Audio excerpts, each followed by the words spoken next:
Hey Nikolai, welcome back. Hi, Adam. Thanks for having me again. So the last time you told me you had only 7.5 hours sleep instead of 8. So you're and therefore we have to postpone it 1 month later. So okay. So now the question is, have you your 8 hours sleep now or? I think that's a slight misrepresentation. I was coming back from a from a trip, and I had from the US where I was 2.5 weeks, and I had a massive jet lag. So it was a 9-hour time difference, but also was it a so there I didn't go to bed at normal time. So to bed I don't know 1 or 2 a.m. So basically it was 12-hour time difference to a regular lifestyle in Germany. And that was just too much. That put me out of it. So I was I was not even necessarily in a bad mood. I was just drowsy. I was unfocused. I felt like I really shouldn't publicly talk about things that are important right now, because I'm not sure whether I can string more than 2 sentences together. I'm better now. Yes, thank you. But what happened to me several times at Java 1 back then, so I was really excited about the entire thing, and jet lag was a problem. So what I learned is that if you fly to US and you don't sleep at all and you don't eat the dinner, you don't have the dinner, and then go to sleep, then it was better. It wasn't better, but I also woke up at what was it? Early in the morning, and then just took a walk through San Francisco, and then was the Java 1. So I didn't sleep, I think maybe 1-2 hour a day for a week, but nothing happened. Interestingly, it was not I was completely tired. The conference was fine, everything, and I went back, slept a night, and everything was okay. But the feeling was completely different. It's not like I was tired. It was unrealistic, Yeah. You're right. You're a little bit disconnected from reality, right? It feels you're watching a movie of yourself. Yeah, exactly. like Matrix feeling, So something is not right, but I'm happy, right? So this was like this. Yeah. So going west for me usually works fine. Going west usually just means not usually. Going west just means you have to stay up longer. And that's fine with me. So that was not the problem. The problem was going back east. That's usually my challenge, because that means you have to go to bed early. And then when I go to bed early, I usually fall asleep somewhat okay-ish, and then I wake up after 2 or 3 hours. Mm-hmm. So usually what I would, after coming back here, what would happen, I would go to bed at, let's say 11 or something. I would wake up at 2, and that was it for the rest of the night. Oh. And so doing that a couple nights in a row really didn't help. So yeah. Either way, let's talk about Java. Java 22 and 23, maybe recap, because I'm working with Java 21 right now the entire time. Yeah. Because you said me this is the LTS version, so I said okay, then I just do it, right? No, just kidding. We clarified the last time there is no LTS, but still. No, there is LTS. There's just no LTS in OpenJDK. Exactly. So I'm sure you're using Oracle JDK, because that's the kind of person you are, and they don't totally have LTS. I would say LTS is more like convention, which Oracle invented, and everyone follows. Everyone follows more or less, right? So what I'm saying, LTS is it's an offering by a vendor. So Oracle JDK definitely has LTS, and Amazon's Corretto and whatever Microsoft does, and they all have those things all have LTS. Mm-hmm. But that's basically on top of OpenJDK, and OpenJDK doesn't have LTS. Yeah, because OpenJDK produces Java. Mm-hmm. Java has no LTS as a thing. But yes, you're right. By convention, it's just easier for everybody if they collaborate, right? Exactly. So for instance, in AWS case, so I was in a project, so we use AWS Lambda 11. There was nothing in between. Then you got the next release was 17.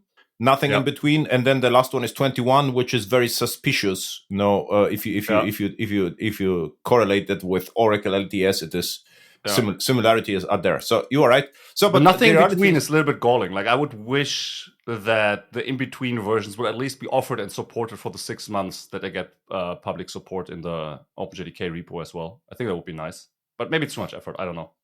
I think this is a huge projects in healthcare and whatever. So I would say this is maybe is also political and coordination. I don't think it's a technical challenge, more like expectations from bigger companies. But AWS, I thought you said AWS does not offer it, or you're saying it was not no, it was not permitted in the project you were running. No, what I told you is you can do whatever you like, but if you go serverless AWS, you can only pick a certain Java versions. Yeah, right. And the minor versions are patched for you. So you only have to say, I would like to have 11, 17, or 21. And this is like an enum. So if you have infrastructure as code, Java code, and you ship the Lambda, and you have the choice 11, 17, or 21, which correlates with the LTS number from Oracle. Right. But what I'm saying is then in that situation, it's not because you work in healthcare. Like No, no. AWS is the limiting factor. AWS is the limiting Right, factor. that's what I meant. but- Like, I think it would be nice if AWS could offer those in between versions. That's all yeah, I'm saying. but I think this is the problem from AWS is because they, so many projects are using the Lambda thing, and the entire industry is like follows my mind a bit with LTS, and there will be lots of this is like unspoken convention still. I'm pretty sure they have good reasons, right? I'm not sitting here telling Amazon should do a better job. I'm just saying that I wish it would be different. Sure. Do you know how long it takes for, let's say, 21, for example? So 21 was released September last year. Mm-hmm. From what time on could you start using it? So 21 was pretty fast. 17 was slow. Okay. And they had problems, which actually they had a talk at Devox, I think, about Corretto, and I had a chat with them on Devox as well. So there were some internal challenges, but 21 was surprisingly fast. 17 was slow for reasons I forgot. Okay, yeah, because it had to be quite quick, right? Like if you would want to support the 6 months releases in between, then like you have to be able to ship it to basically within a couple of weeks, right? It doesn't make sense to give you access to, let's say, JDK 22 now, because now it only gets like one more update and then it's already out. So that's not really helpful. I think if they would support the releases, all releases, then they would have to have a pipeline that basically delivers it. Mm-hmm. I don't know. Ideally, on the day it goes live, right? Like Amazon could already be building. Again, those are smart people. They know way more about this than I do, right? So I'm not judging. I'm just saying, like in theory, they can already be building 23 right now. 23. Actually, now they can already start building 24 because 23 was branched yesterday, and that means from the moment the branch is cut, then the main line flips over to the next version. So while many people probably thinking like maybe someday I can update to 21, and the really cutting edge people are like, no, I'm already built on 22. That's fine. And you and I are thinking about, maybe I run EA builds for my hobby projects on 23. Yeah.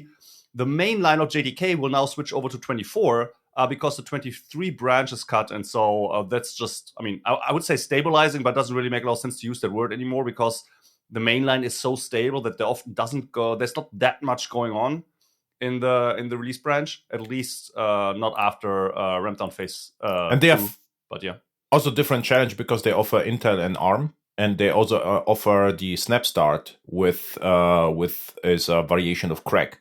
So I think true. That they have to consider all the other things but maybe recap the 22 features, which the last time we said, okay, you are already happy because you got your underscore. This was the exactly. the major feature of Java 22. But what happened? So what I'm a little bit sad about the string templates, but this would be also an interesting, conversation. Oh yeah, let's talk about that. That's an interesting one. It is. Yeah. So you still remember the 22 features? Yeah. I'm cheating. Obviously, I have the list in front of me. Okay. But yes, by the way, since you said that the underscore was such a big feature, I think it's literally the smallest feature ever, right? Like how much smaller than a single character can a feature possibly be? Right, yeah. So other things that happen in 22. So let's focus on the final features. There's lots of previews coming and maturing. And while that is definitely interesting, for most people who want to run 22 in production, that's irrelevant, right? Most people want to run 22 in production. Look at the final features. So we already talked about unnamed variables and patterns last time. That's the underscore. Mm-hmm. Another big one that is really cool for people starting out, or even again people experimenting, is the ability to launch multiple source files directly. So since JDK, I think what is it, like 11 or something, you can launch a single source file without compiling it first. Mm-hmm. And since 22, you can now launch multiple source files and you don't have to list them all. So you can just say, let's say you have a folder that has a main.java, but it also has a helper.java right next to it. And then you can still just go on the terminal, Java space main.java. And then the Java launcher will see that you're giving it a source file. So that means, okay, I have to go to compilation mode. Luckily, the compiler is written in Java, so that's very easy. It can just start an in-memory compiler in Java C. So in Java. So I can just start in-memory Java C. And the moment Java C sees that there's a reference from main Java to helper Java, Then it tries to figure out, okay, so main Java, in what folder was that? Does helper Java have like a package prefix? And if yes, I go into a specific package folder structure looking, the folder structure that we're used to, right? Where every package level is not level, every package segment is its own folder. So it does the thing you would expect. It tries to find helper.java, and once it does, it will compile that one as well. And so that way, if you do start either learning Java or you start experimenting with a feature, you don't have to cram everything into a single file anymore. You can now be something like, okay, look, I see where this is going. This is kind of working. So maybe I can prototype my API by creating a class as I would maybe have it in my production code later, and put that in one file, and then have, everything around all the experiments I do in another file, and then you can expand from there. And you can even have dependencies. So you can also have jars in the mix, but then you have to provide the class path, of course, on the terminal. So you would have to say java-cp, whatever, lib folder, I don't know where the jars are in. But you can also directly launch that. So multiple source files plus dependencies you can pass that directly to the Java launcher, which is great. Like I probably said that last time. I said this a lot when I talk about this feature. Ever since single source execution, and now specifically with the simplified main method, I basically always just have an editor open somewhere. I used to always have an IDE open and just create a new class there. But now I just use my text editor. I always have like a gazillion Visual Studio Code instances running around because I do all my text writing in that.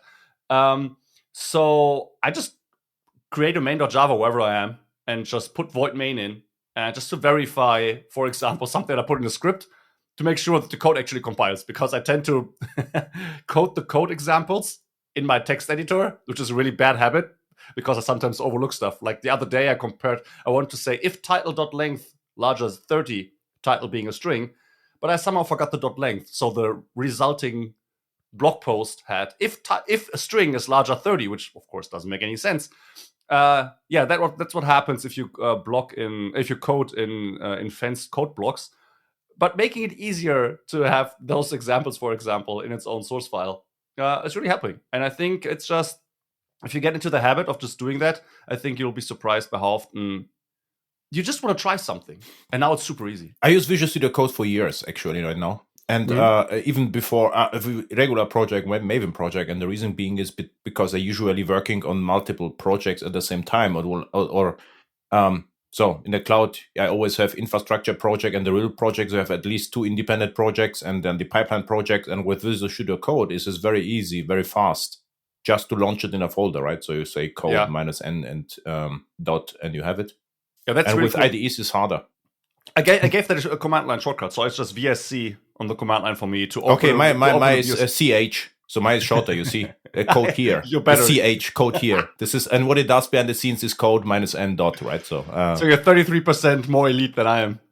Yeah, because I have to be fast. I'm not an enterprise employee, right? So I'm a freelancer, so I have to be more effective. So this is that makes sense. Yeah. So let's say I'm like a 2x developer, and you like a 3x developer. Yeah, at least there has to be a difference. Be external consultant and internal Oracle employee. So, also you've seen the difference, right? You use Visual Studio Code for actual coding. I use it to write scripts. So I'm more like a 0.5x developer at this point, probably. But you know what? NetBeans was also great on it. I don't use NetBeans anymore because for front end sometimes. Because it's 2024. I'm sorry, that was mean. Yeah, but for backends, you should try it just for fun. Because what you will find out is that NetBeans is faster than Visual Studio Code. Considerable. It feels really very quick. So just try NetBeans. To do what? To launch? Launch, maybe not. But if you work with it, the launch was also very fast. But it's very responsive if you work with it. Okay, but here's the thing: like, I don't really code a lot in Visual Studio Code. So when if I want to write code, I use IntelliJ. I use Visual Studio Code to basically, as I said earlier, I write a lot of just text in it. But you can also like small code snippets. I don't really even with the Oracle Java extension, which I think already made things a lot better. I don't know. I still don't like a lot of the things that I would just know how to do in IntelliJ. I don't know how to do in Visual Studio Code, and I'm not really looking to relearning. But also, I feel like some things just aren't that good in VS Code. So overall, I don't see a compelling reason to switch like the actual coding into Visual Studio Code. But I will use it for experimentation. As I said, I've been using it as a daily driver for text editing ever since basically it came out. I used Atom for a while, And then VS Code took Atom's stolen thunder completely. What I'm using it as is Visual Studio Code with the Red Hat extension, which also it depends on the Microsoft Java extension. So you get a good unit support, somehow good refactoring support. People don't see this, but I'm glaring at the camera right now. How dare you not use the Oracle Java extension? Unbelievable. Because it comes later. Adam. It comes later. Yeah, and the Oracle Java extension is interesting because it's NetBeans based and is more complete. So I also used that and switching back and forth because the Red Hat is Eclipse and the Red Hat is NetBeans, which is really interesting. I think it's important. Maybe it's important to point out people what we mean when we say that. So here's the thing: like Visual Studio Code uses what's called LSP, a language server protocol. So the idea behind that is that the text editor itself has a concept of highlighting code and of code navigation, but it doesn't know anything about any specific language. What you need is an LSP implementation of the language. So something that can talk in that protocol about, I don't know what keywords is and how navigation works and all that kind of stuff. And so what you need, of course, is a kind of compiler, right? And IntelliJ famously built their own compiler frontend because they wanted to highlight stuff better. Eclipse has their own full compiler. And then what the Microsoft Red Hat /Red Hat extension does, to the best of my knowledge, is they use the Eclipse compiler. Yeah. And the Eclipse compiler is kind of like I haven't used it in a long time, so I don't want to say anything wrong. But my understanding is that it's not always up to date with all the preview features, specifically not while they're still in EA. Exactly. And so that we felt that was a limitation. So that was the reason why Oracle stepped up and said, okay, we want to use a different one that actually uses Java C under the hood. Mm-hmm. And because instrumenting Java C that way is a lot of work, instead what it is like NetBeans already does this. So it uses a headless NetBeans to talk to Java C, and that way you should get support specifically for new language features basically immediately. Yeah. Although we're not that good yet at always including the latest version, but that's being improved. And the reason I the first time I saw it was GeekCon talk. Let me correct that. We do use the latest version. We want to be better at using the upcoming version. Sorry, just to quick fix that. I was at the GeekCon conference last year in Prague, and there was an Oracle talk about that. So since then, I used and tested the Oracle extension. And the only limitation I had for my real-world project is the Red Hat only could do something like Command-Shift-P, go to test. And if the test was not there, it generated a test. Oh, nice. Mm-hmm. And this was, for instance, not available in the Oracle one, but I created an issue and it's already there. So at one point of time, I switched because I like to switch, and I really appreciated that NetBeans back then used the Java C compiler for everything. So this was standard. Yep. And back then, in some Eclipse projects, I think it's fixed. But what happened was that the Eclipse IDE compiled that, on in Jenkins, we get an error. So this was a real-world problem we had in project with Eclipse, that the Eclipse compiler was more permissive than the Java C compiler, and then I switched to NetBeans. But it's the same thing, by the way. I was working on a project, they used the Eclipse compiler, and then when we were gearing up for Java 9, we wanted to start using the EA builds of Java C, and we realized we can't, because just going from Eclipse to Java C already caused a bunch of compile errors. It's not that many, like it wasn't hundreds and hundreds, but I think in about 1.5 million lines of code, there were a few dozen, and it's always the same. Like, so the Eclipse compiler is either more permissive, but I'm not even sure. Maybe it's just better at understanding generics. So I don't want to put any blame on the Eclipse compiler here. The point is, when it comes to generics, how much can you prove to be correct? And you can either be more lenient, or maybe you're just better at proving what's correct. And I think it may maybe even be the latter. But the point is, you had generic expressions where Java C needed additional type hint. So basically, the fix is just going in and put in some stuff in the angle brackets. But regardless what we are saying right now, the fact is, if you have in the CI/CD in production Java C, you have to run your IDE on Java C, right? So this because whatever the IDE does, whether it is even more correct, it doesn't help you, because at the end of the day, in production, you will have the Java C on JDK or Java. So, and my idea was always use the same thing which use in production, also in development. And this was why NetBeans back then was the solution. But just an info for you. Download NetBeans, give it a shot and run it. Just, I mean, why not, right? So you're an evangelist and you can create a short, video and say, okay, this was good and this was bad.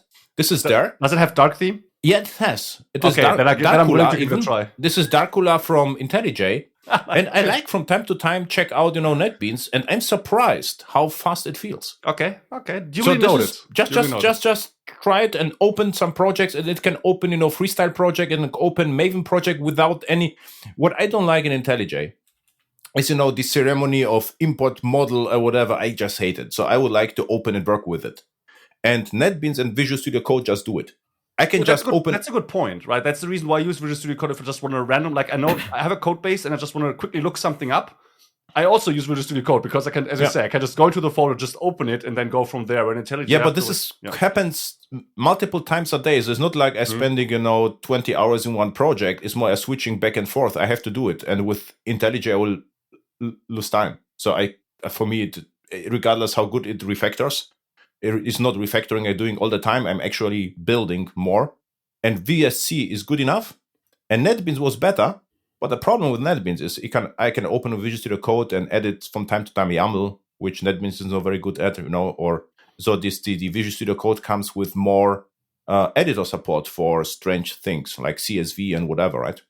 But NetBeans give it a shot and maybe promote it a bit. This is open source, and the more IDEs in Java we have, the better it is, right? So I'm always curious what happens in the community, I would say. Yeah, that is a good point, though. So I think one of the strengths of the Java ecosystem is that whatever tool or functionality you need, if it's not very niche, there's probably at least 2, 3, maybe 5 different open source projects who are really strong, really battle tested. People tend to make fun that Maven is super old and Gradle also by now starts getting gray hair.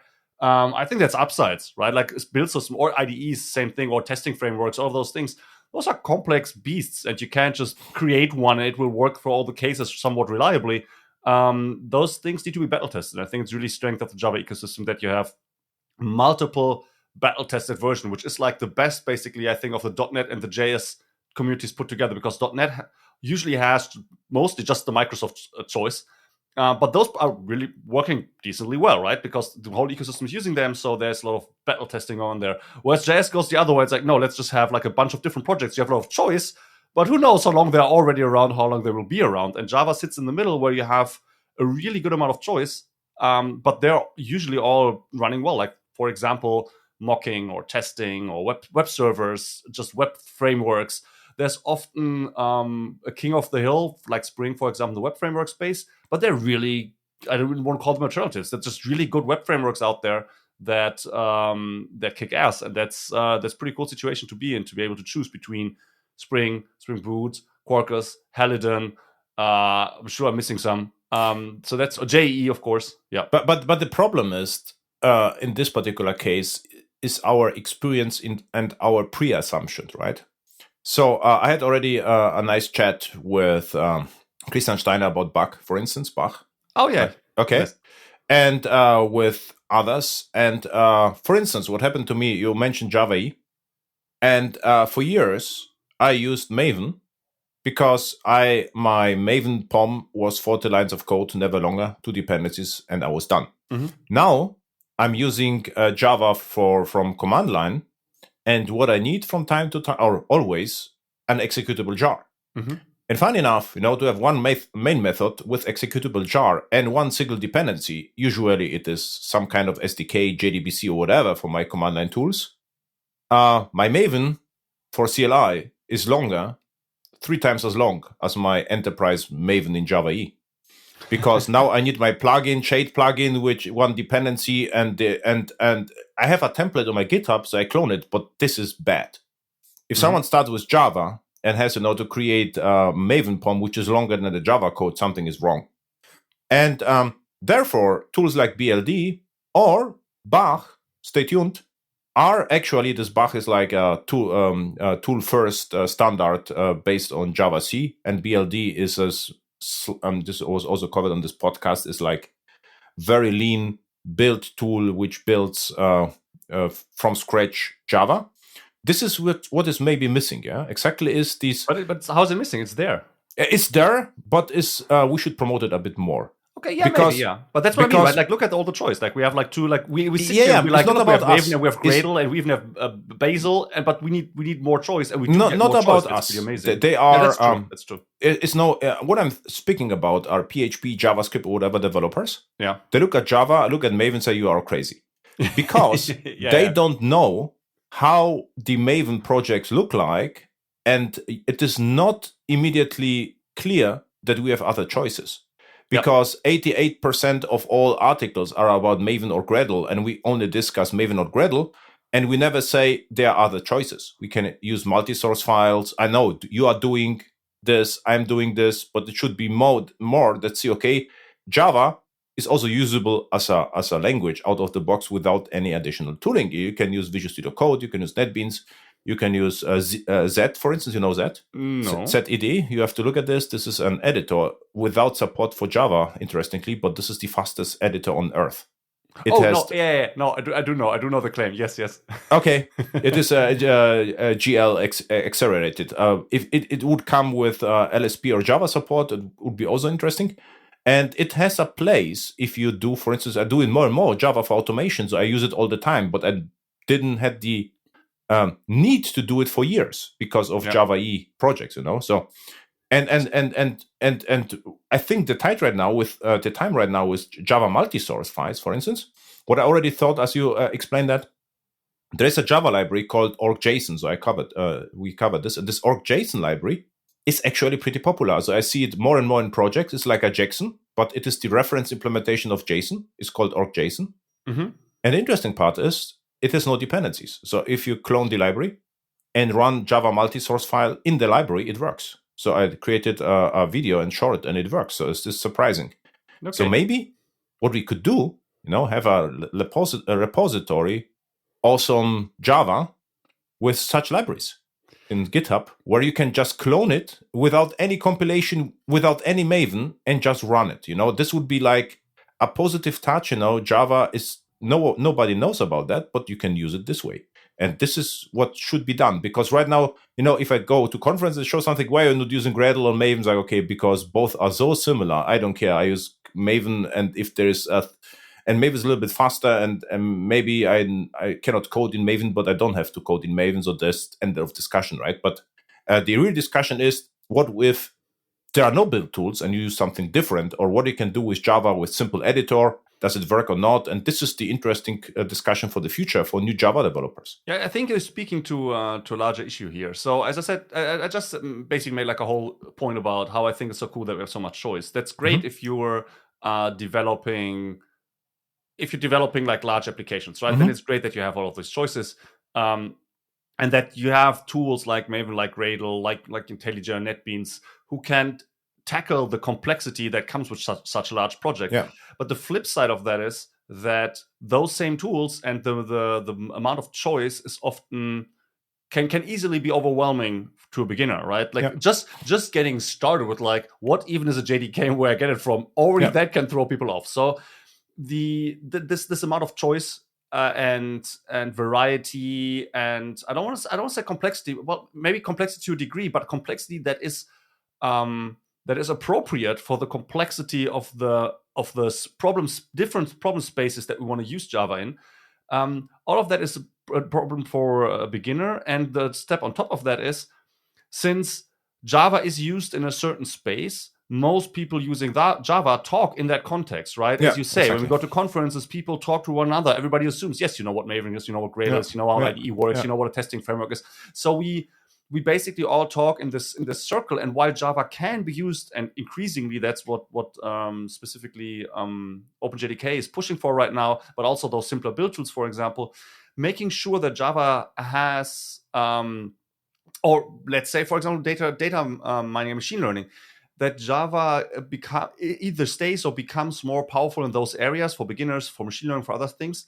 But the problem is, even if it were that, right? Let's say, and this is at this point a hypothetical, but let's say Java would be as beginner-friendly as JS or Python and as good in ML as Python. Let's just say. If still it's 95% used for enterprise backends, and it's still 95% of people talk about it that way, then if you just are a beginner or you're evaluating languages or anything for a new project, and you start just Googling things, you will still find all those people talking about all those crazy things that you don't need and you don't care about. So I think it's the first step is making the language capable of the things we want it to do, or at least of making sure it stays capable in that space. But then, and that's what you're talking about, right? Like the public perception makes a difference, though. If whenever you say like how to build Java, and you just get like easy, just create these 80 lines of XML and Maven, which might be appropriate for a step up to a big backend project, but is totally not appropriate for somebody who just wants to throw together to like, I don't know, data science libraries, then that's an issue. So the issue is, one, what can the language actually do? But then the bigger one is, once it does that, how do we get people to notice whilst, in the sea of other kind of information, the sea of this other context? How do you present this new context? Yeah. And I guess, Yeah, for instance, concretely, so the WJAX conference, of course, it was in autumn last year. Yeah. And I was back from KeyCon, and what I did, I coded live serverless Java application, which you can use Maven, whatever, but at the end of the day, you need a zip with all the classes, and this is basically it. And the application is actually an enterprise application. So what already changed if you're doing serverless? The build is simpler and it's simpler. And what happened on WJAX, people came to me and said, okay, why it's so fast? So Java is usually not good for serverless, because it starts in 10 seconds. And I was like, look, this is actually what happened. It was 2 seconds, 1 second, and it turned out they assumed they have to use Spring Boot. And Spring Boot is big. Yeah, if you and write slow. like a large application, there's a bunch of class path scanning and crazy things on and launch. And they didn't manage, Hello World in Spring Boot to be fast enough for serverless. And I use Quarkus, and I never had such a problem. So there were hundreds of classes, and it starts at verse 3 seconds, cold start, and milliseconds if it's warm. The same is for Helidon. Helidon is Helidon or Micronaut. Micronaut and Quarkus are very similar and very fast. Yeah. So pre-assuming that Spring Boot solves our problem means it solves all boring problems, But if we do something new, Java will lose, and the consequence is Java won't be used at all. They will try to use Python or Node.js, which is even worse, but they don't know it. There are other options in Java, So it's not like they will switch. This okay. This sort of conference. Someone said Java is not for serverless, and that it was Spring Boot. No one mentions. And it's okay, Java is too slow, let's do something different. Then Java installation, interesting. So the Java installation is actually, I would say, extremely easy. You double click on it and it's installed, right? So what you then have to do, in worst case, Java home and Java C. So even created a short, you can have even an alias, what I have on a Mac, and I can switch between JDKs without any tools. People ask me, why I'm not using SDK man, and the answer is because this is 2 lines of shell, and everyone sees there's no magic. I mean, but the 2 lines of shell, call a script that maybe does a little more. So no, it is just 2 lines. I can send you. This is like what it does. It says Java home and Java path, and the Java the path is depending on Java home. So this is 2 lines, really, nothing else. Okay, I see your point, but I would still recommend to most people using SDK man, just because it also helps you downloading the new version, right? Yeah, but what happens then? Yeah. And someone from Node.js will start in Java. It's like first you have to do is to install SDK man. But they used to that. Like any Node developer worth their salt use NVM anyway, like RVM and Ruby and all that. But we could show how it very simply works, and you can still use tool on top of that, right? But we don't need millions of tools in order to get started. So this is the out of the box experience. Should be as transparent as easy. At least I'm in that way. So if I don't know what I used, an external library, which was one single binary. So I was happy. I copied the binary and it worked. But if I have to install from different language, the entire tooling, pipe, this pip from Python, and there is pip and pip3, I really am absolutely not motivated to do something there because it's a loss of time. And from Java, we have actually the Java installation process. And if you start with Java as Node.js, PHP, or whatever, you only need the first good one, double click, and you're ready to go. You don't need anything, right? So this is the first good experience, and I was not aware of it. I showed this in a conference in a Java user group, and I will do it again. I'm invited in how to start with Java at University of Regensburg, so I will do that. And nice. Spread the word, Adam. So if you double click on Java, is more or less installed. It's like, this is a crazy, because in Python, Node.js is not that easy, right? So this was the first, I said, you are actually right. So the installation of Java is pretty easy. And then the next step is Visual Studio Code, and then basically you are done. So this is the truth. Yeah, and the good thing is you don't need VS Code, right? Specifically with the simpler main method, you can just use whatever text editor you have. Yeah, whatever. But Visual Studio Code looks nice. I mean, it looks nice, and I think it's good to use let's say, I'm putting quotes here, like a proper tool anyway. Like the best tool to use is one of those that you have, right? So, of course, if you want to install stuff, Visual Studio Code, or maybe even IDE. That's all good, and it's definitely good to learn VS Code at some point, because I think it's very versatile. So that's all good. But what I'm saying is, you don't even need to do that, right? Like, what they really need once they've installed Java is just whatever text editor have lying around, which I think is also pretty good, specifically now with the simpler main, where it's really just void main and then the curly braces. But were you born already in 2006, Nikolai? Are you kidding me? That's yes, I was. Yeah. Okay. So there was the Rails time, Ruby on Rails. Oh, that went past me, fortunately. Yes. Okay, but the Ruby on Rails, why it became popular? Because of the aesthetics. And they had, I have to send you a video. It was Java versus Rail. If you go to YouTube and they make fun of Spring, they say Java in a jar. It was really funny video. And the aesthetics of Rails was because, they have nice theme, a simple editor, and easy installation. And I think now it's time in Java to show this. You say, okay, we have Java, we can double click on the thing that's installed. Then we got an editor, not, Notepad, which looks like crap, but rather than, Visual Studio Code or Z, which looks nice. Look and feel is important. And with Java 22 and multi-source, you can already start coding a project. Yeah. And the next step, if you like, if it's a small one, you can use BLD or Bach, and then you have your jar, and then you are done. And this is complete different story. And now the cool story is, and if you are building, an 1 million lines of code Nikolai project, right, as a demo application for your next talk, then that's what I usually do. I always call up like exactly 6-7 digit lines of code, just 8 layers and lots of patterns and reflections. So and then we can talk about whether Gradle or Maven is the right choice, right? So this would be the take. So what we should do. So because right now everyone pre-assumes already Maven and Gradle, and for simple project it's not good experience. For large project, it's a great experience. Yeah, the thing is also, like, it depends on familiarity, right? Like, if let's say you've used Gradle since it came out because you're a fan, you just know Gradle by heart. Yeah. Right? Then for a new project for you, even if it's a very small project, it will still be super fast for you to just create a Gradle project. But that might mislead you into then maybe communicating to others, maybe even without noticing, that this is the way to do it, right? So just because I know Maven or Gradle, I know neither of those very well. But let's assume I knew one of those very, very well. And I would just be like, well, that's what I do though, right? Like whenever I start a new project and I know eventually maybe I want to share it with somebody, I just copy an old POM, edit a little bit. So I always start with Maven. And to me, this is kind of natural. But that easily then, without me noticing or intentionally doing this, communicates to onlookers, oh, so that's what I have to do. But I don't have a Maven POM lying around. How do I get started? And so they're already on the wrong path. They're already on the path of I need Maven, which is your point, right? And this is what I don't do. What I try to do if I start project fresh, I try, to remember how to do this. And this is where I find what is missing, So this is what, so okay, what would be the best possible experience? Okay.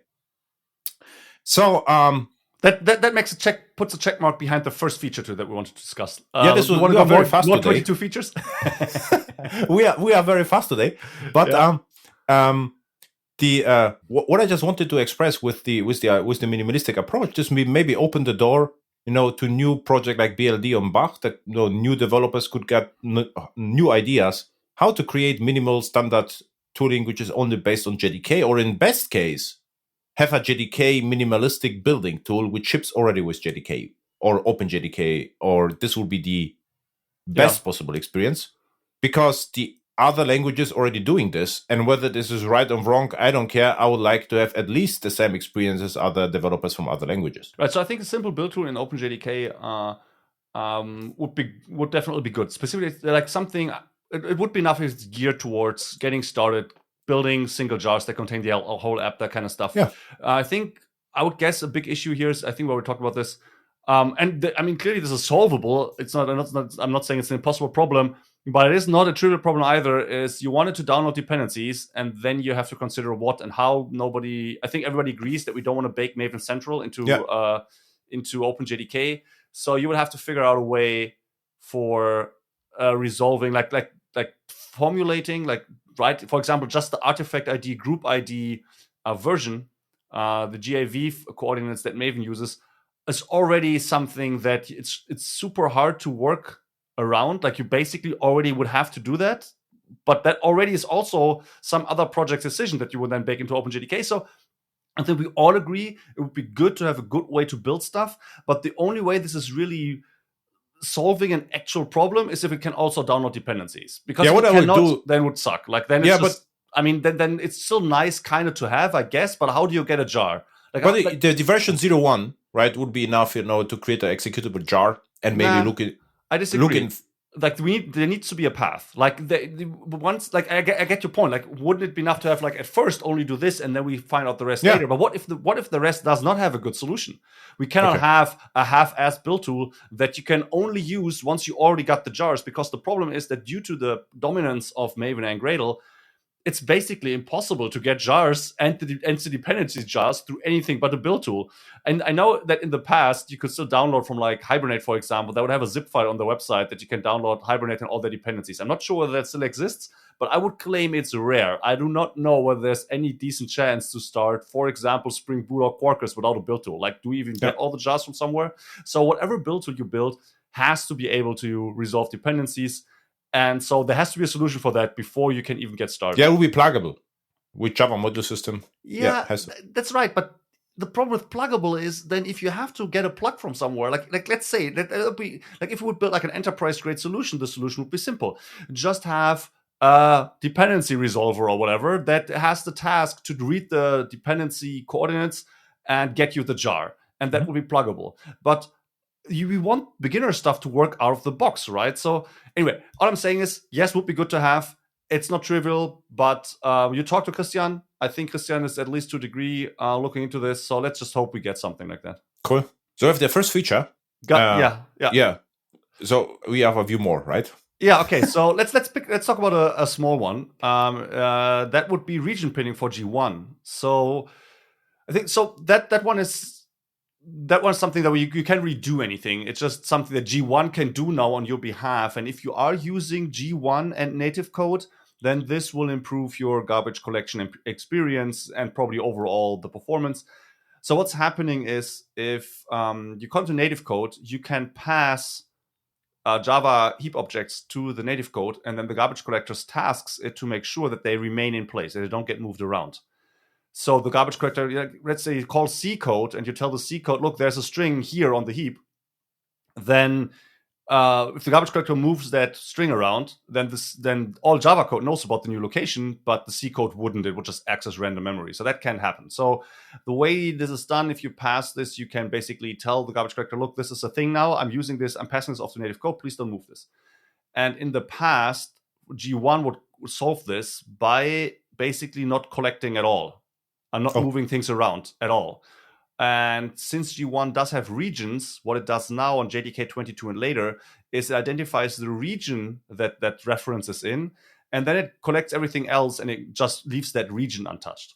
So that way you get overall a smoother behavior, because what could happen in the past is that the heap was blocked for so long that you run off memory, or once the heap got cleared up, there would be a huge collection, which would have very uncharacteristic pause times. So overall, this behavior will just smooth that out.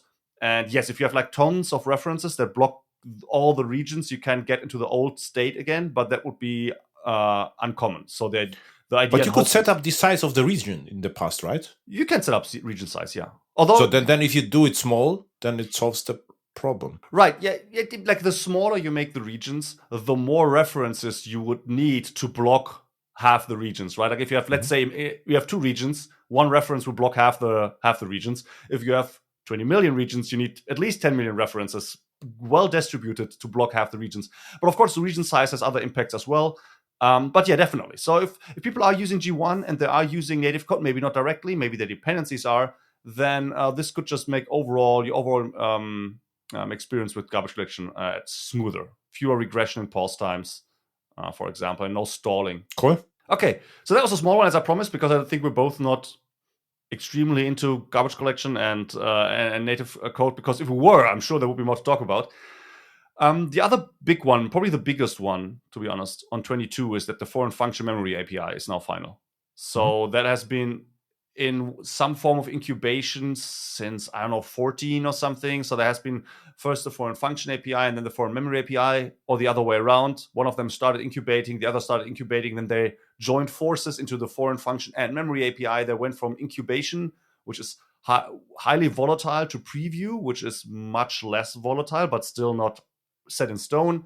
There were some improvements, and the changes got smaller. I think from first to second preview, there were quite some changes, and then that died down. And so in JDK 21, they were considering to be far enough along to finalize it. And then they decided, you know what?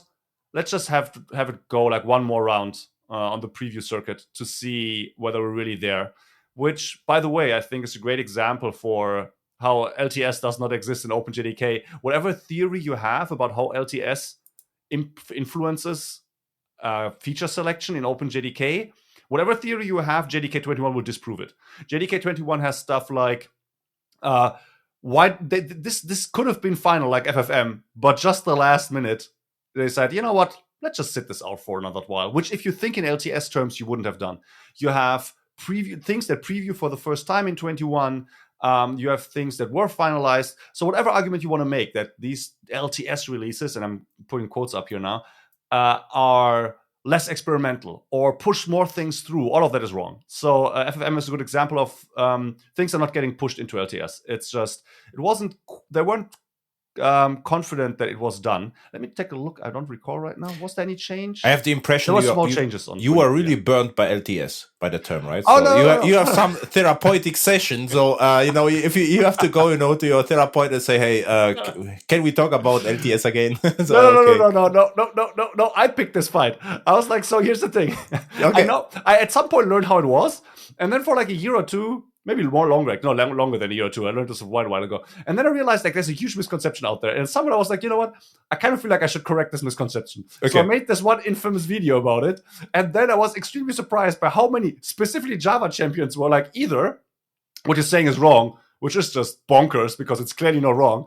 But then, by the way, I'm singling out Java champions just as an exemplar of people who are very knowledgeable in the Java space, right? It has not just been them. Like overall, like people who know the Java space had all kinds of reactions. Many of them I was just dumbfounded by. But what I noticed, Nikolai, many of the Java champions don't do Java anymore, right? So maybe they knowledge is JDK 1.2 or something, right?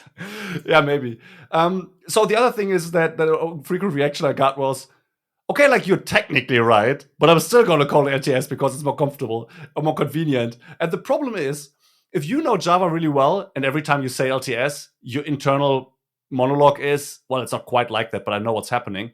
That's great for you, but everybody who listens to you, who maybe looks up to you, gets the wrong impression. So I think it is important to say the right thing. Even if you know what the right thing is, still saying the somewhat more convenient wrong thing is just bad from my point of view. So I picked this up. I was like, okay, look, I'm going to make this video just for fun. And then the fallout was what triggered me. I was like, oh, no. You want to pick a fight? We can have this. So now I'm insisting. And I hope if anybody needs to go to therapy for that, it's not going to be me. Although I this is Dr. Deprecator, so you're the Dr. LTS, Yeah, 100%. Yes, that's good. That's a good one. I'm going to talk to Stuart. I'm going to get that white coat, say Dr. LTS. Because Dr. Deprecator is a good example, right? Yeah. It's an important concept. And it just helps if somebody picks up the mantle and is like, I'm going to talk about this because it is important. It might not be that interesting or that sexy to talk about this kind of things, but it is important that people have a good understanding of it, or no understanding, but not the wrong understanding at least, please. Yeah. So if you don't know what LTS is and what it means, that's fine. But if you do use the word, I would appreciate it if people know. And by the way, just like the quick fix is, instead of saying Java 21 is an LTS version, just say Java 21 is a version with LTS. That's like one more word. And the full version would be Java 21 is a version for which many vendors offer LTS. That would be the best way. But that's a bit longer. But just the switch from an LTS version to a version with LTS already makes a big difference. It's like saying, I don't know. I don't have a good example right now. No, this is very good because I wanted to ask, we should maybe have another term for it, but with LTS is perfect. Yeah, this is shorthand for LTS that vendors offer. So like it's not the with vendor and LTS, right? Yeah, Java 21 with vendor LTS. The version with vendor LTS, perfect. That makes a big difference because that's the thing, right? If you can have actual misunderstandings, it's not just something that I think is funny to diss people about. You can have actual misunderstandings of what's going on in the ecosystem if you do not make this distinction. People all the time ask about For example, you might not be aware that LTS is not a uniform thing across the ecosystem. What Oracle offers, what Amazon offers, what Tamarind offers, those are different offerings. They're different wildly. Like in money, for example, which goes from free to a lot, but also in what can you? Yeah, it goes from 0 to Oracle, exactly. But also in like what can you actually do when you got a problem? Like you want to get somebody on the line to help you fix your problem. That kind of support is different from what you get for free. So I just think that putting this LTS label on the Java version gives the wrong impression that this would be somewhat uniform around the ecosystem. But it's not. Every vendor can do whatever they want, and they do whatever they want. And so pinning LTS on the vendor transports that understanding. Why do we end up talking about LTS every time? I don't know. Yeah, I don't know. I just think noticed that. It's me. Yeah. Okay. So next feature. Right. Okay. So, but what I want to say though, FFM in 22 saw a few small changes, but it was finalized in 22. So if you're looking into calling into foreign code, I think best support right now is C, but I think other languages work as well. It would be and this is huge. Look at the Jextract as well. Jextract is also a big part of this. Genau, exactly. But this Jextract, I got a question whether this is a part of OpenJDK actually. No, or it's not. Yeah. Well, kind of. Like it's developed under the OpenJDK project, but it's not shipped with the JDK builds because it wants to, like, it's very independent of everything else, right? It's not like Java C, which kind of has to be working with the language level, right? Jextract is a tool that takes in header files and spits out Java code that uses var handles and method handles and the FFM API to interact with it. And Jextract can iterate much faster if it's outside, if it doesn't ship as a binary within OpenJDK, right? Like imagine Jextract now understands, I'm making this up, let's say it now understands C++, and next week it understands Rust, and the week after that understands Go. Why would you wait for these releases to drop with the next JDK update? These additions of these features are entirely unrelated of everything. But there's no license issue, nothing. It's just packaging. Yeah, just packaging. Yeah. So Jextract, let me look. Like it's on GitHub as well. I think it should be under the. Yeah, there's on GitHub, but this yeah. is harder to find somehow a little bit. Yeah. So it's OpenJDK, github.com/openjdk/Jextract, and I hope. Yeah, there it is. Pre-built binaries for Jextract are periodically released here. These binaries are built from the master branch of this repo, blah, blah, blah, blah. So the GitHub links to where you can get binaries. And this is huge because what you can do, you can easily call C functions, and Jextract generates you the Java code from the headers. Yeah, and it is a nicer way of JNI, right? So this is instead of JNI, you can use this right now. Yeah. So I think technically FFM is the replacement for JNI, but Jextract is the tool that makes this much easier, right? So the idea is that with FFM, this is why the region pinning, and with that you can use the region pinning what we had before. If you do this, then maybe it is interesting to use the region pinning to have more stable C access. Yeah, it depends on whether, because you can also push. So the foreign function API is the one that lets you call into code that is not Java code. The foreign memory API lets you push data off the heap. And depending on what you want to do, I would say if you want to have large. By the way, I'm out of my wheelhouse here. I'm not doing a lot of native stuff, so I might be wrong about this. Definitely look all of this up before you make any important decision. But my understanding is that for non-trivial amounts of data, so if you don't just want to pass a string off, but if you want to pass the data you gathered off from machine learning, or the I don't know, you want to call some sorting function. So if there's a lot of data involved, I think the better approach is to push it off heap with the foreign memory API, and then call into the foreign function pointing it at that memory.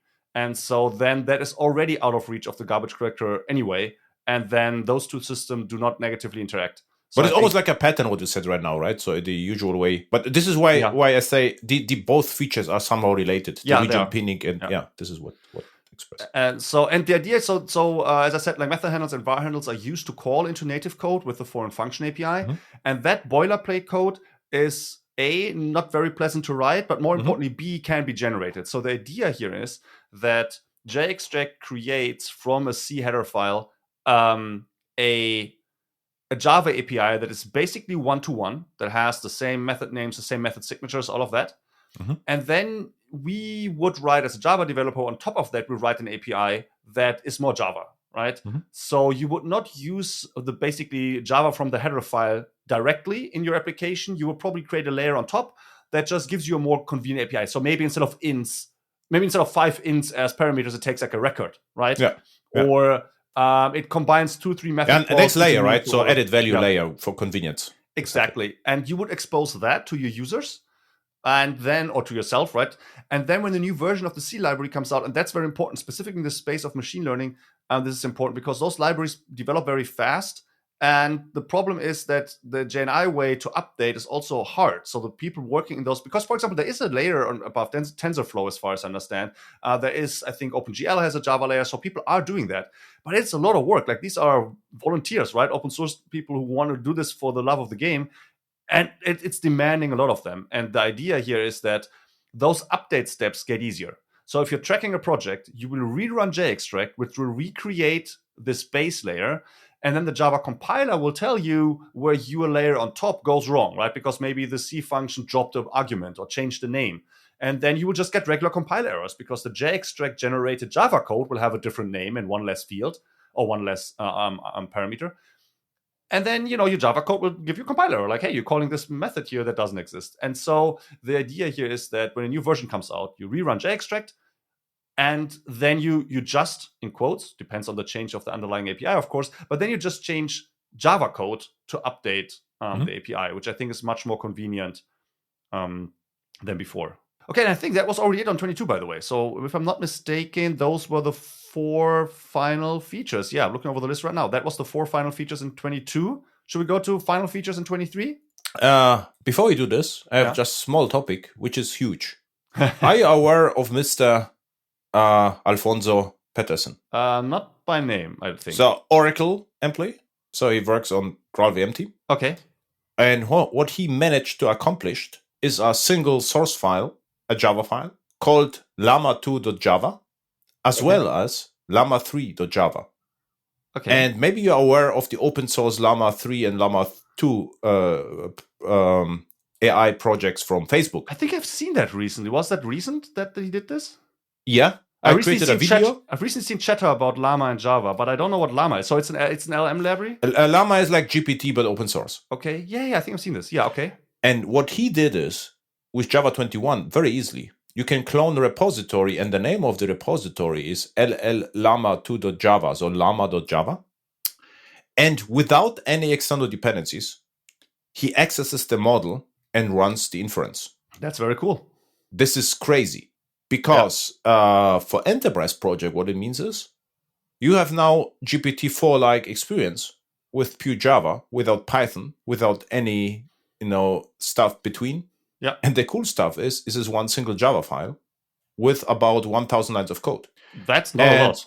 Not a lot. I mean, and he uses the vector API. He uses the vector API to, It's a lot if you want to maintain that file, don't get me wrong, but it's not a lot given the functionality behind it. Yeah, but still, this is what I meant. This is one file which does the thing.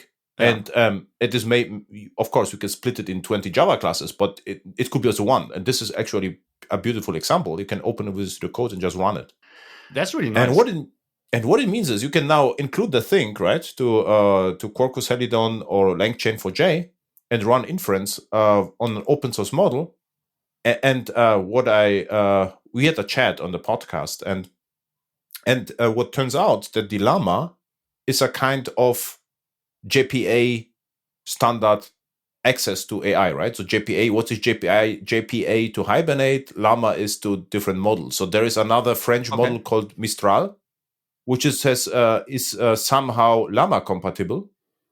And what it means is his work could mean now with pure Java 21 is getting better 22 and 23.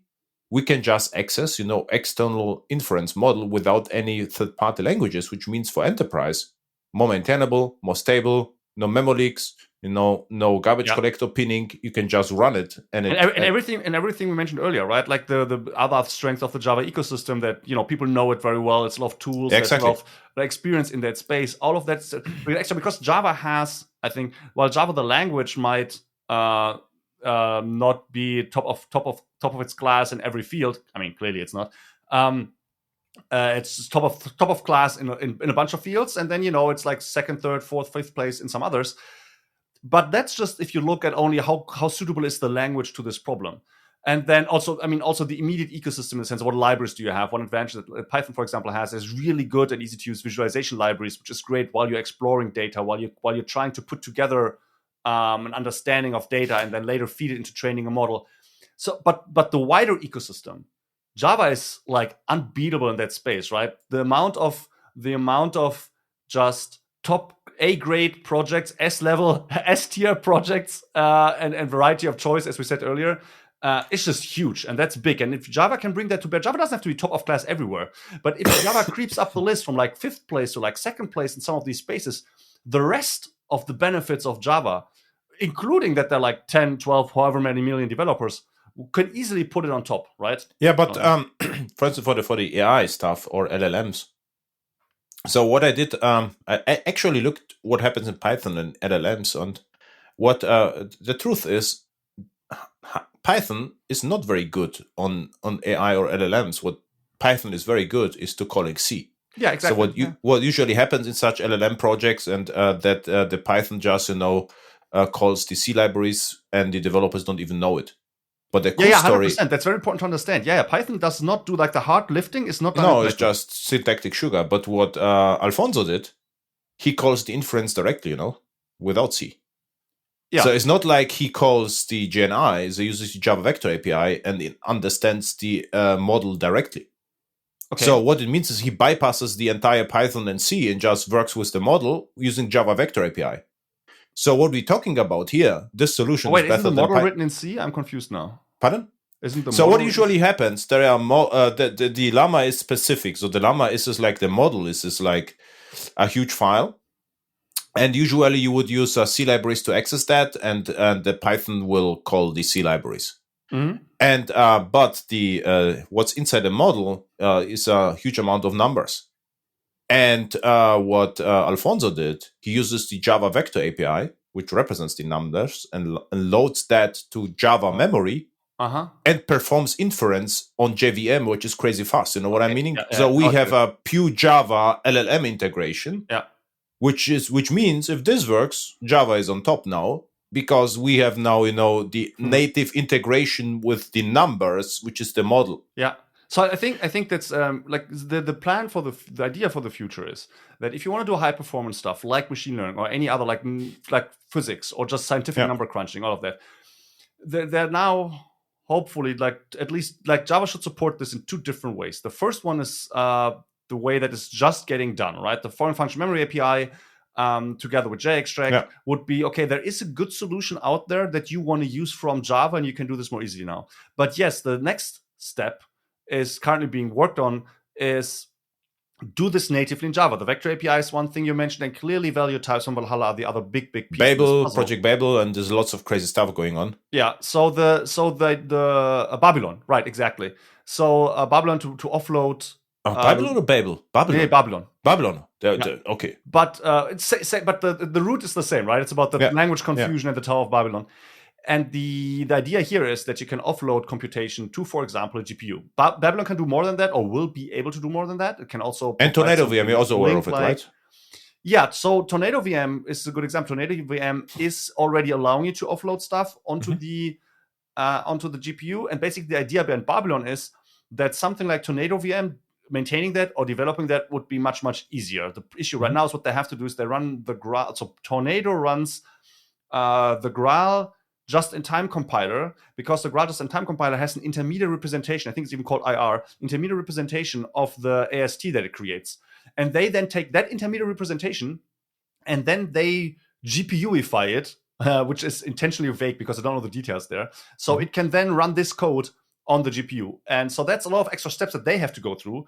And ideally, Babylon can simplify those greatly. So yeah, so the hope is that in the future you can just do this in native Java. But don't get misled into Python just is only good because it calls into C.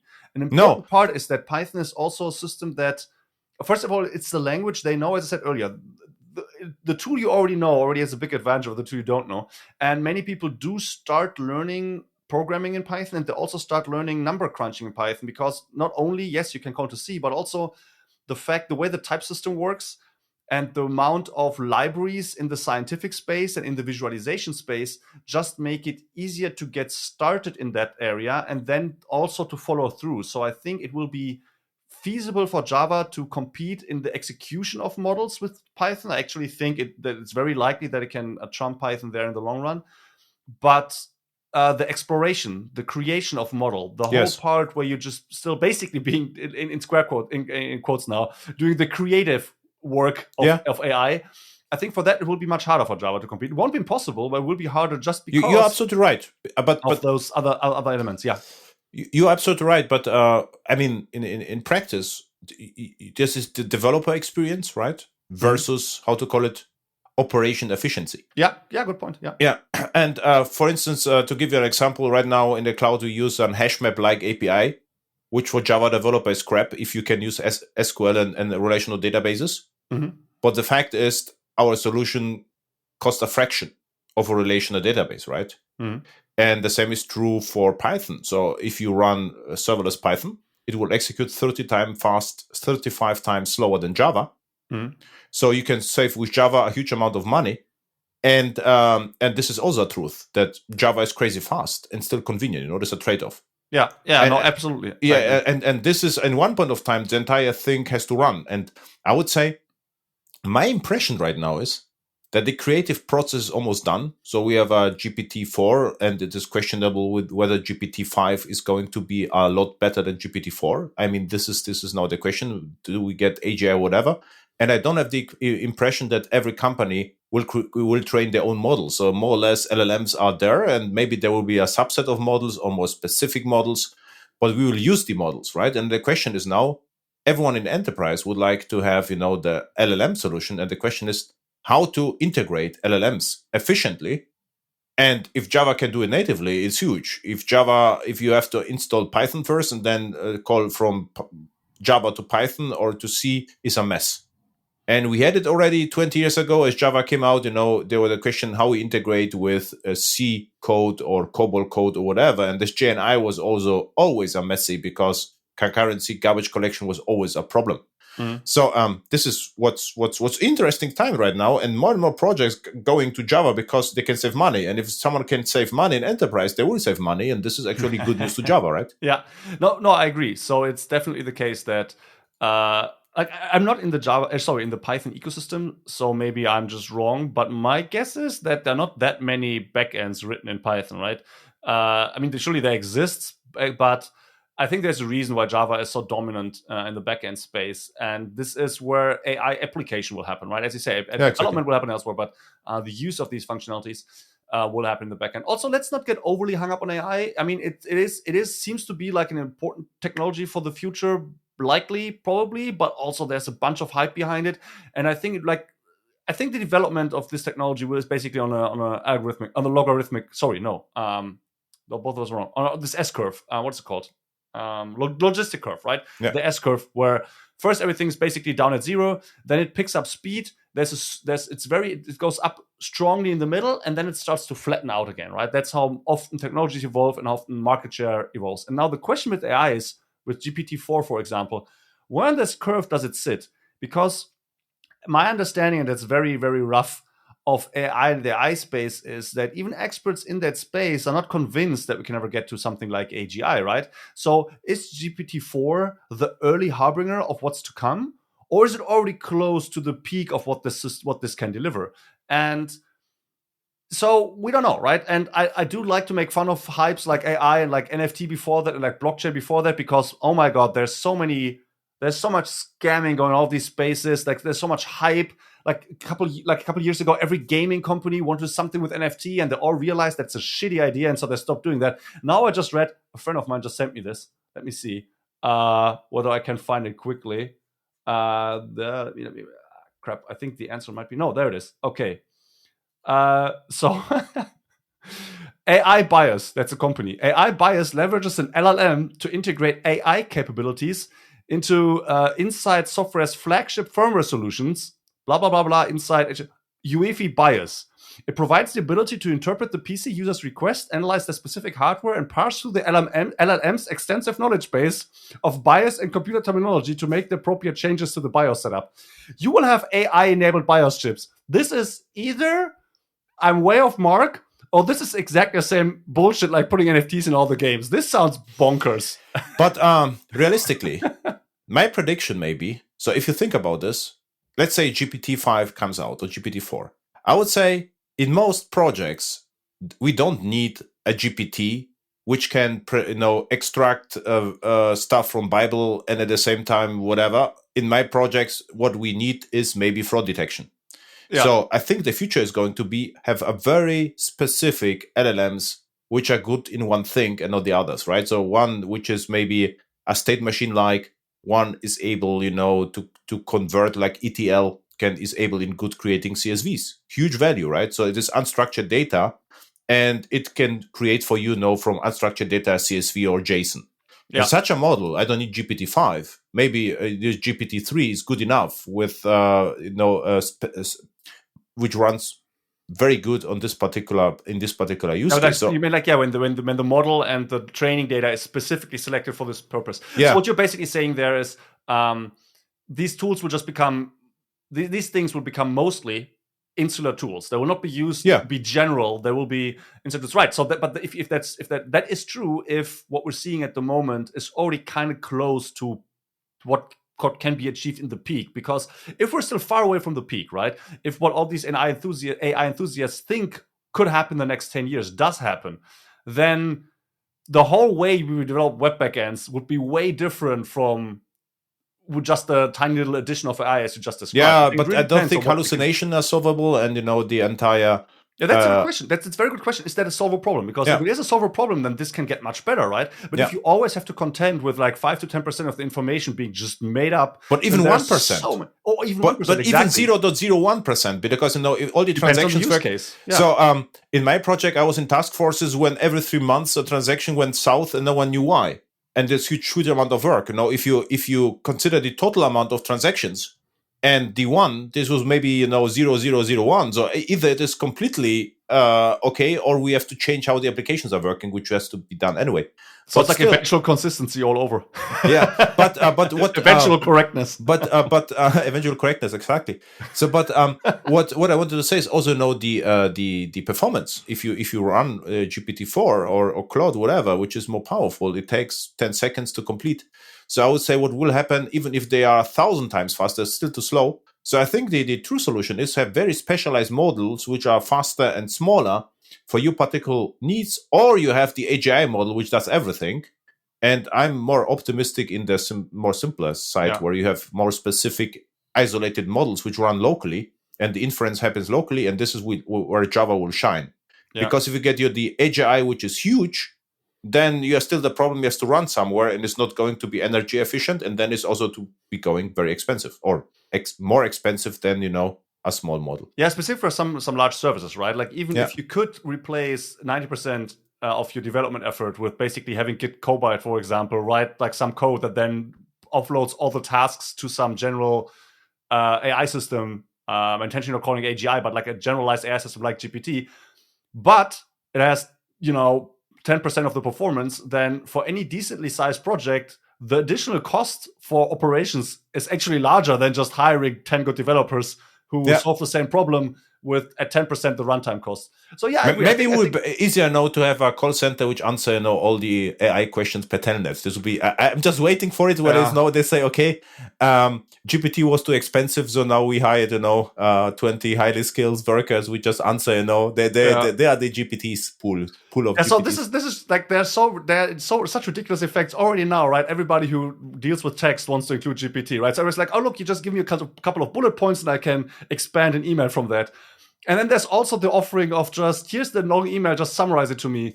And the dark future I foresee is that basically AI is writing for AI. Like we're just using, we're not compressing, we're intentionally decompressing. I want to tell you, meet Friday at 10 a.m.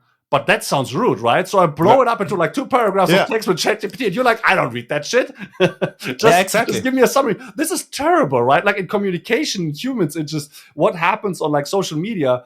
If the already AI prevalence is a problem there, I really think that this is a very good chance. Like, and yes, surely AI is going to do good things too. Don't get me wrong, but oh my god, there's just so much potential for making the enshittification of the internet can be accelerated 10x if AI ends up being good enough to be used everywhere, but probably not quite that good because it still keeps hallucinating, because it still keeps up, making mistakes and all of that. And then you end up with like everybody uses it and it makes problems everywhere.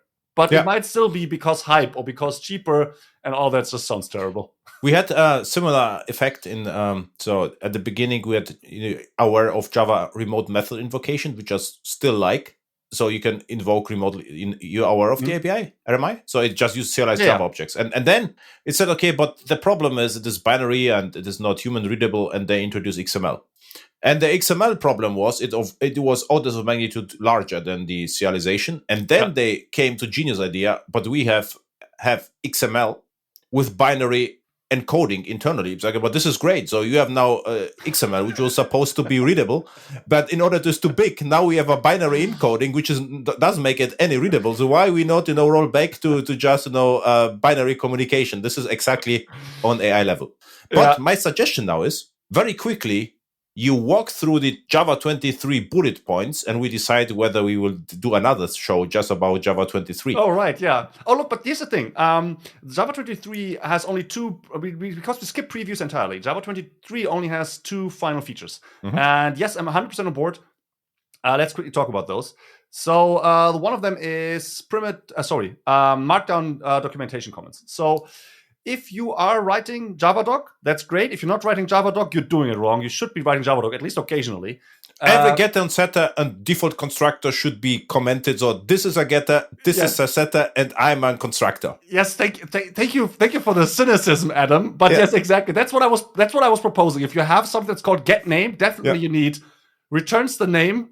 And then at name, the name. That's like, otherwise, how can people know what's going on? Because otherwise, everyone else is using Java records. And for those who will have to write getters and setters, now is the time to document it, right? What is the reason behind, and not Java record? Exactly. But the important part is don't forget then to later refactor it to call it first name, but leave the old comment.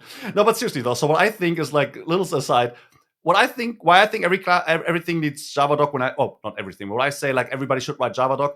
What I think needs Javadoc is, at the least, every interface needs like a couple sentences to describe what the interface is about. That's like the very first thing that needs to be documented in any code. Package info on package level.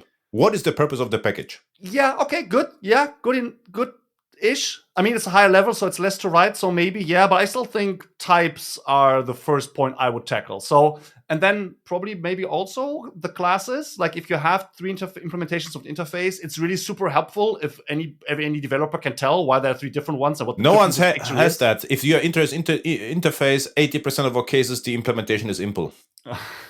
This is the set through. So this is why I don't use any. You're really trying to make me cry today. First the thing with LTS, now with AI. I'm reviewing a project right now is exactly like that. So this is interface, impl, and this is hard-coded that can be never impl to. So this is what they did. Okay, anyway, but if you do write Javadoc, or more likely you also read Javadoc in your IDE or on GitHub or something, meaning outside of rendered HTML, then I think writing that in Markdown will just be overall better. It's just that much more readable, right? It's not a game changer exactly, but just writing and reading Markdown is just easier than writing and reading the Javadoc HTML thingy. So that's very cool. And by the way, that's if you want to know more about the Java 22 and Java 23 things, don't forget to go to youtube.com/Java. And we have, I do the newscasts mostly, so I know that newscasts are covering all that, but we also have other people make videos, and they occasionally make good ones too about these topics. So look for those generally. Look on our channel for all the features. We'll get their own videos. You mean you can use Markdown as Javadoc? Right, so so when you write Javadoc, you do not write this weird pseudo HTML. Well, it's not pseudo, like it is basically HTML plus a few extra things. And what you can write now is Markdown plus a few extra things. So your list would be just this asterisk or a dash on its own line. Sorry, not its own line, like on, as a first character and then the rest. Or you can write links with the Markdown syntax, or you can do code blocks. That's a big one. You can do code blocks without the pre-code, blah, blah, blah. You just write three backticks, the language, cool. or inline code with one backtick as well. So all of that just makes, there's just less clutter. And also I think most people are just really used to reading bare Markdown. Mm-hmm. And on this one specifically, there's a good newscast that Anna made in early May. So I can only recommend to check that one out. And the other feature that is finalized in JDK 23 is ZGC is now generational by default. So first, let's quickly talk about what I mean by default. When you launch the JVM without, or if you launch Java without any command line flags regarding garbage collection, then Java will figure out, the runtime will figure out which garbage collector is most suitable to the system you're on. And for most machines, that will be G1. So it will by default pick G1, which is a balanced garbage collector, which is good on overall throughput, but also tries to minimize pause times, maximum pause times, that is. So in this, all these trade-offs that you can make regarding garbage collection, G1 sits kind of in the middle, not quite, but kind of ish. So it's a good default one, specifically for more like web backend-y kind of stuff. If you have a very small system, for example, because you're running in a cloud and you have a very pared down system with little CPUs and RAM, you might end up with a serial collector. So this will stay the same. This will stay untouched. When I say what changes in 23 by default is that when you do explicitly pick ZGC, then you will now by default get generational ZGC. You can, for the time being, still turn off the generational mode, but it is very likely that that will go away soon. So soon, Gen ZGC will be the only ZGC that you get. And ZGC optimizes for low pause times. So it will have lower throughput overall because it needs more resources on the side than G1. Typically, again, there can be specific cases where this is different. But overall, it optimizes for super small pause times. So no matter how large you heap, no matter how much is going on, it will really want to make sure that it rarely ever pauses, full stop the world pauses. And if it does, that they're super short. Mm-hmm. And the idea behind is that if you have users connecting to your backend, for example, or even if a UI application on a desktop, you don't want every 1,000th user or every 1,000th click to take like 3 seconds to resolve the GC that it triggers. And so that's the reason, right? Why it focuses on these low pause times, so the users have a uniform experience where there's never suddenly the backend freezes up for a second or 2 or 5 or 10, which can happen with parallel GC, right? Parallel GC is throughput-wise the fastest garbage collector. It has very little overhead. It basically just stops the world and does its work, and then it keeps unpauses the world, which is great for batch jobs and stuff because you're never going to get better performance than that. But the downside of that is if a large application, some user might wait like 5 seconds for their reply, which is not great. So that's why parallel GC, for example, is not the default because it's not suitable to a wide array of applications. Again, G1 sits in the middle, so that's why it's the default. And unless you're on a small system, this will be what you will get picked. But on 23, if you pick ZGC, you will now get generational ZGC. And if you've never checked out Gen ZGC or GGC in general, I can only recommend to do that. Remember, if you're already on 21, you can try 23 easy peasy. You can just, you don't even have to build for 23, right? You can just build for 21 and just run on 23 with the new garbage collector. Mm-hmm. Or you can just run JavaDoc from your 23. You can actually use 23 for the build, but target 21. So don't be caught up in, I can't update to 23. You can try things out specifically without updating. And you can even run in production 23 because, every Java version gets small performance improvements here and there. You get new features like Gen ZGC that are on the platform level, not on the language or API level. You can build with 23 for 21, and none of your dependencies, none of your code will be the wiser. Everything will work just as before. And then you can run on 23. You could also build on 21 and run on 23. All of that is good. The only question is, if you build for a specific Java version, then you can run on any newer Java version, right? Yeah. And that will help you. Yeah, that will allow you to experiment with certain things. Something we're not going to get to now is some deprecations, for example, and a new command line flag in the. So Java 23 ships without vendor LTS, right? Yes. Yeah. Well, I guess. No company I knows? know make an announcement, but that's the thing, right? That's the thing. I could support it, right? So it's like if you for a certain amount of money. You need to call it Atom Java, or else you would have to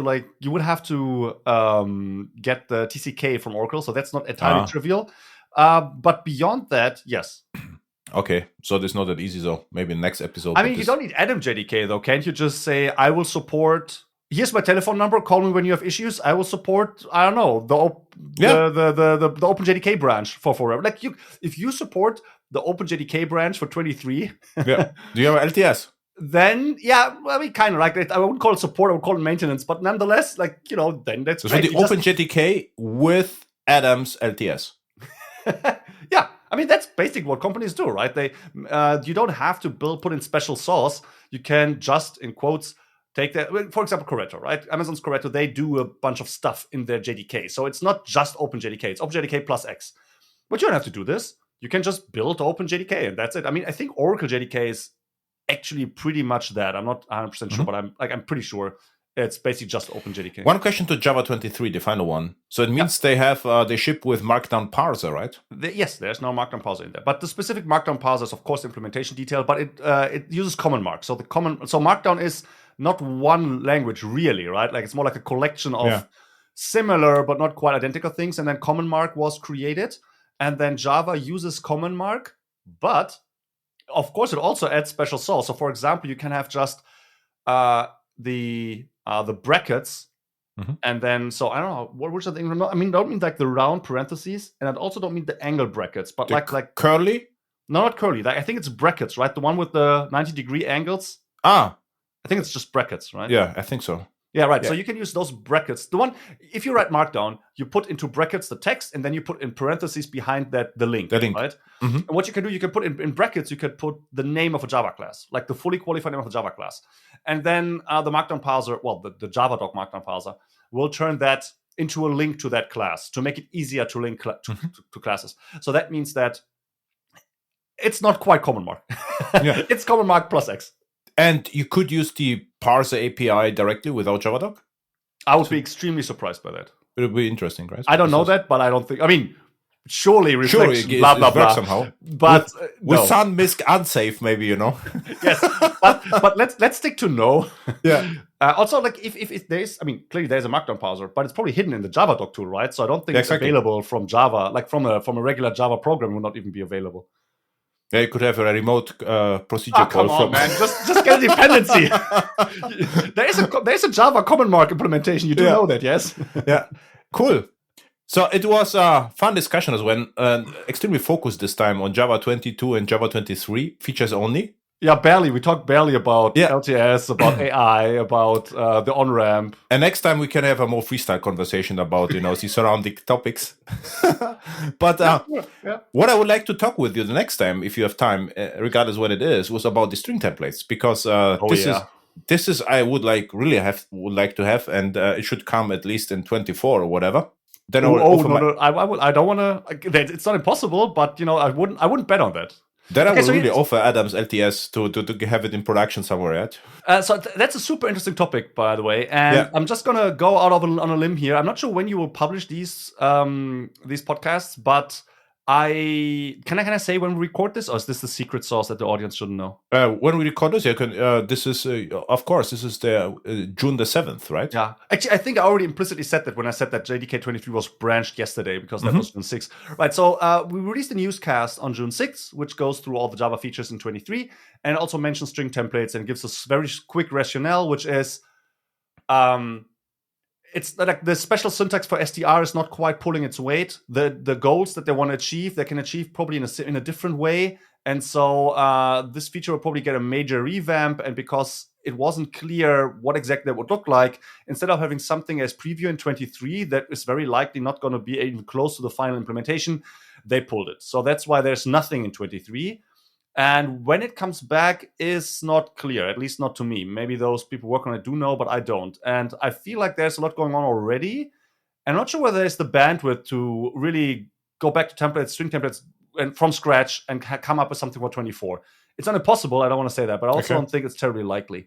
Now, in 2 weeks' time, hopefully, the next newscast will be specifically about string templates. I'm not very promising good. that yet. There are other topics on the table, but there's a decent chance that by June 20th, I've made a 5 to 10 minute video going over all the ins and outs of string templates. And by the way, to those of you listening, if you think, oh, finally, we're going to get rid of the / curly brace and we're going to get something that's quicker than str, you're totally heading the wrong way. This is not what this is about. It's likely that the / curly brace stays, and it is likely that whatever we get instead of str is actually longer. This is not about it's not primarily about making interpolation the best way, the most convenient way possible. Wait, Okay. let me put this differently. It is to a degree about making interpolation more convenient, but it's not at all about making it as convenient as possible. Okay. It should be as safe as possible. And the question is how to achieve that. Perfect. Thank you. My pleasure. Where people can find you? NipaFX everywhere? Exactly. NipaFX everywhere. And otherwise, youtube.com/Java is where I publish the newscast. By the way, if you do prefer to read those things, I put the script up on my blog on nipafx.dev. So if you don't want to watch video, if you prefer to read, or if you just want to look something up, on nipafx.dev, you will find, just on the landing page, you will see the thumbnails for the videos there. You can also filter by them. There's a menu on the left, and you can just see all the. You can just read the scripts with the code snippets and everything. Except that it sounds a little bit like somebody is reading it off, and it occasionally mentions like the like button and the subscribe button and the description.